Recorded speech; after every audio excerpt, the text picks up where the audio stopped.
You're muted. Tim, you go ahead and I'll compare what I have here with what you're saying, and we'll have two eyes looking probably on the same set of papers. Sure. So what I'll do then is I'll start with the general information. And the copy of the budget that I'm looking at is the one in the board packet. So it's broken into four sections: library materials, salaries and benefits, operations, and then income. So if it's okay, I'll work just top to bottom on that, rather than the one we've used in a lot of the meetings where we started with income and then went to expenses after. Is that okay? Sounds good. Okay. So the overall budget for the year that we propose is $4,055,000. This is an increase of about $60,000 from last year when it was $3,995,978. We are under, of course, the tax cap, as we are required to be. We are proposing to levy 1.48% on the existing tax base, as opposed to the maximum of 2%, which we theoretically could do. So my four categories on the budget in our board packet are library materials. That we have kept the same from year to year at $395,000. We may not hit that full 395 in the current budget because we have slowed our spending down a little bit. But in the new year, we'll be opening a new building. And the experience in 1992 when we opened a new building was that circulation went up 33%. So we anticipate a similar interest in the new facility once we can get it open. The salaries and benefits line goes up by, I'm doing some quick math here, about 126,000 from 2,964,000 to 3,079,000, a difference of 114,000. Sorry about that. It was right in front of me and I could have read it. And it is due to contractual agreements with CSEA, the union in the library. And there are 9 employees, I believe, who are not in CSEA who also have contracts. So, you know, everybody has their contractual raises that were previously negotiated. The library has stuck to its pledge to the community to not hire any additional employees as a result of the renovation and expansion that's going on. So no new positions are in that line. In the operations line, I'm going to go very quickly through those items that have no change. So we've actually indicated no change in utilities. That is because even though we're going to have 20% more space, we're also going to have quite a bit more efficiency in the building systems as a result of updating everything. So the utilities line is at 50,000 for the second year in a row. The photocopier line has gone up from 6,000 to 8,000 because we are acquiring 2 additional photocopiers for patrons to put in the additional space. It's also an interesting line for board members to watch because we are cutting the price of photocopies in half. So previously we charged 50 cents for a color copy and 20 cents for a black and white copy. And that's now going to be 25 cents for a color copy and 10 cents for a color copy, which will put us in line with the other libraries in the region. For office and custodial supplies, we have a $13,000 increase from 41,000 to 55,000 due to the additional square footage. Postage, we're keeping the same at $4,000 a year. Insurance is the same at $18,800 per year. Water and sewer taxes stay the same at $12,000 per year. Staff development, continuing education, et cetera, stays the same, 15,000. Memberships in professional organizations like the American Library Association and the New York Library Association stay the same at 3,000. programming is going down from 41,000, actually close to 42,000 to 30,000. And that's because not only are we not quite ready to open yet, but also we anticipate a little bit of reluctance on the part of the public to be attending public programs until the air really clears from COVID. So most of the programs that we will be doing will be outside or virtual, although we are beginning to plan some for inside for 2021. Financial services and auditing is going up by $400 from $17,100 to $17,500. It's just a minor cost increase with the firm that we do business with currently for our audit. Business printing is going down from $27,500 to $22,500. And that's because we're going to continue sending out our email for the short term, or excuse me, our newsletter for the short term by email rather than printing a lot of copies of it at a time when it's hard to get it into people's hands because the library is not currently open. So we anticipated a little, I'm sorry, I hate that term. It's not currently open for public browsing. It's open for curbside pickup and virtual services, but we are sending the email or sending the newsletter by email for the time being. Our professional services line goes down from $57,000 to $37,000, a reduction of $20,000. And that is because the construction project will end this year. And so we will no longer need to be paying an architect and a construction manager to oversee the project. So miscellaneous services, or excuse me, miscellaneous supplies is going up from 35,000 to close to 55,000. And it's just due to an anticipated need for increased office supplies with the new space. Quite a few things were given away to other organizations, sold to other organizations, weeded, et cetera. And so we kind of need to restock the library of many of the day-to-day supply items.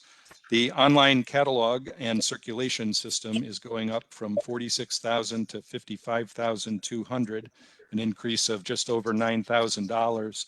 This is due to an anticipated cost increase from the Upper Hudson Library System that was passed on to us because their budget was cut initially in initial projections by the state by about 20%. And so the system is what allows us to, cooperate with other area libraries in terms of interlibrary loan and other shared costs. And they had told us to expect an increase. And so when we wrote the budget and when our board passed it, we anticipated an increase of $9,200.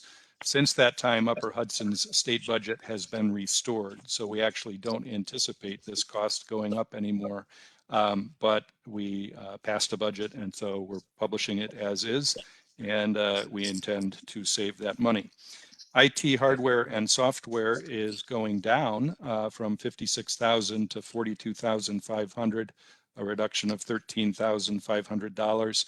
Many of the major IT expenses for upgrading the building are covered in the renovation project. And so we anticipate needing to buy fewer computers this particular year and related supplies and devices. Capital improvements is kind of the bottom line of our operations area. And it is going down by $89,000 from $198,000 last year to $109,000 this year. And that's because, again, we're about to finish a renovation project. And so there really should not be much need for any capital improvements in the coming year. The intent of the renovation, in addition to serving the public better, was to update the building to pretty much cutting edge status on every building system. So data systems, HVAC, the solar panels, the phone system, electric, et cetera. And so the improvements in that largely come through the building project that's going on. To switch over to income, and that would be the next category. Barbara, should I pause there and see if you have anything to add on the previous material? I think you covered it well. Okay, thank you. I don't have anything in addition. Okay. And then for the income side, the fines and fees line, we're reducing by $10,000 from $30,700 to $20,700. And that's because most libraries in the system, including ours, continue to be assessing very few, if any, fines due to the difficulty of people returning material to facilities that are open less than they used to be. Our interest income also, sadly, is going from a projection of 20,000 for last year to a projection of 2,900 for this year. And that has to do with the availability of CDs in order to invest our one-year funds. The market is so tight that people, large companies don't want to borrow any money. Interest rates are so low. So therefore, when we go to invest our money, there often are no CDs available. And that's kind of the projection for the next year or so. We have switched to an approach involving treasury bill investments, and it is less lucrative, but we're still doing something to try to make the money grow a little bit during the course of the year before we have to spend it. Our book sale revenue, our monthly book sale, we are projecting down 14,000 from 25,000 to 11,000. And that's basically because with the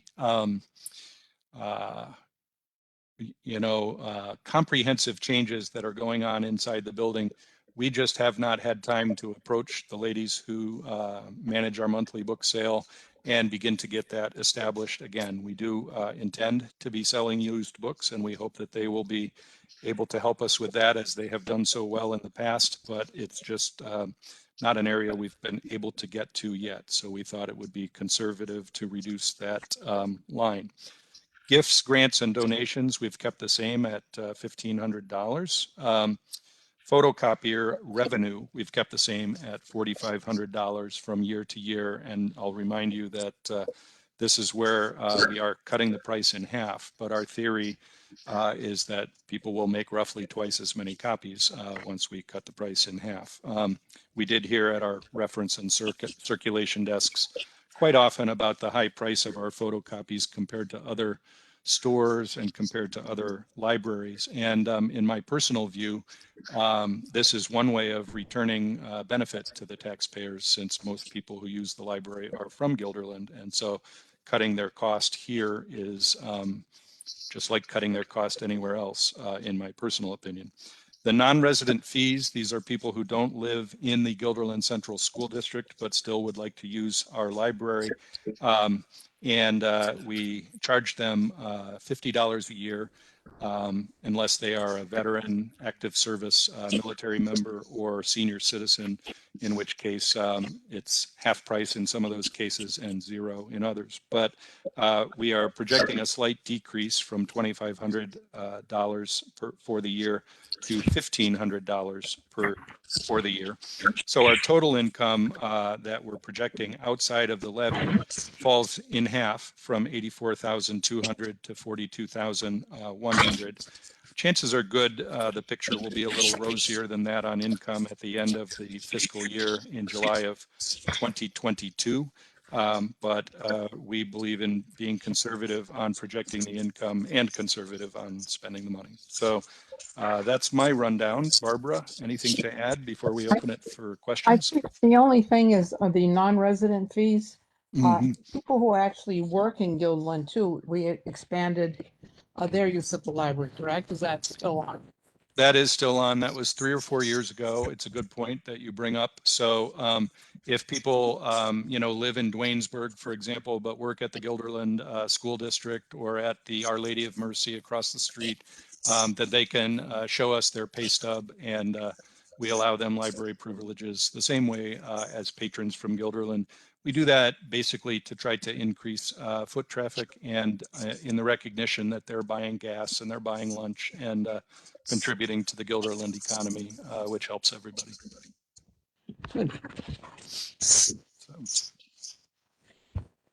questions?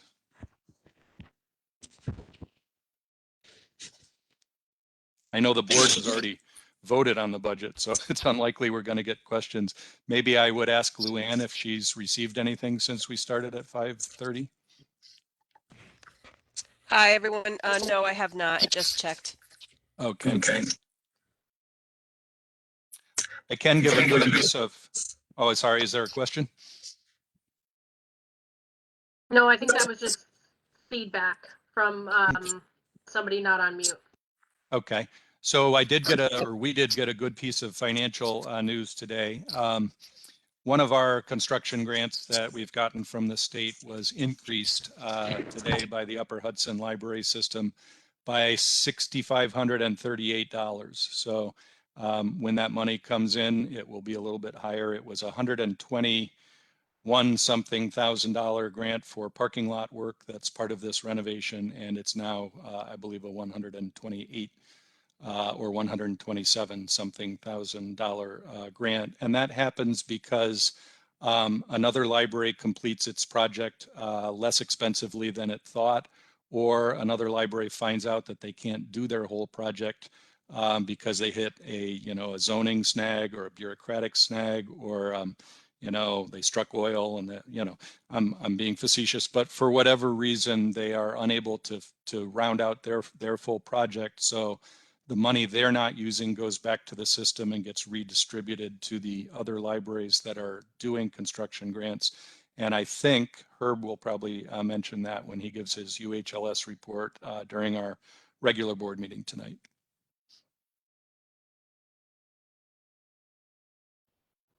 Thank you so much, Tim. You're welcome. One point of order for people is that there is just one WebEx link for tonight, so it's probably best if you're taking a break or anything just to keep on this meeting, because this is the same meeting. It's a different meeting. It's our annual budget hearing, but as a stream on Facebook Live, it's one stream. And another good reason to mention that is that even if we get no questions from anyone, we're essentially in a board meeting moment here. So, we can talk about our the weather and, all those kinds of things, but we're doing official business whether we have questions or not. Tim, this is Sean. I could actually stop the Facebook streaming, but we'll just keep the meeting open and then we'll restart it and start streaming again. That's fine with me if it's okay with Caitlin and Barbara as finance chair, and nobody else has an objection. No, I think that's very, very wise. Take a 10-minute recess and then we'll resume again at 6 At o'clock. 6 p.m., I agree. Okay, Okay. very good. Thanks, everybody. Does that mean we have to re-up? You don't have to do anything. Just No. walk. Great. Yep. All right. I'll see you guys in 10. Thanks, guys.